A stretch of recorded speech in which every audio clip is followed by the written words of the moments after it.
अतिजलद व अचूक बातम्यांसाठी पाहत रहा महामीडिया 24 सदैव तत्पर। हातकणंगले तालुक्यातील रुई येथील एका 20 वर्षीय युवक मंगळवार 28 एप्रिलपासून बेपत्ता असल्याची तक्रार हातकणंगले पोलीस ठाण्यात दाखल करण्यात आली आहे। साद रशीद सुतार असं या बेपत्ता तरुणाचं नाव असून तो इचलकरंजीला जातो असं सांगून घरातून बाहेर पडला होता।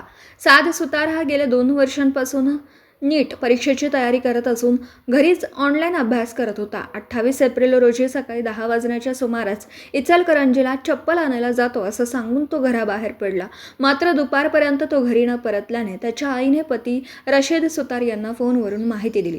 रशीद सुतार यांनी तात्काळ इचलकरंजी येथील चप्पल मार्केट, नातेवाईक आणि मित्रमंडळींकडे चौकशी करून शोध घेतला, मात्र सादचा कोठेही पत्ता लागला नाही। अखेर मुलाचा शोध न लागल्याने वडिलांनी पोलीस ठाण्यात तो बेपत्ता झाल्याची तक्रार दिली आहे।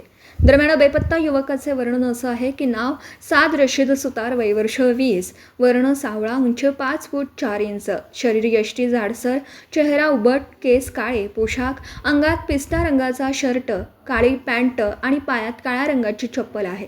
सदर वर्णनाचा तरुण कोणास आढळल्यास किंवा त्याबाबत काही माहिती मिळाल्यास जवळच्या पोलीस ठाण्याशी संपर्क साधण्याचं आवाहन सुतार कुटुंबाने केलं आहे। प्रतिनिधी मनोज अथने।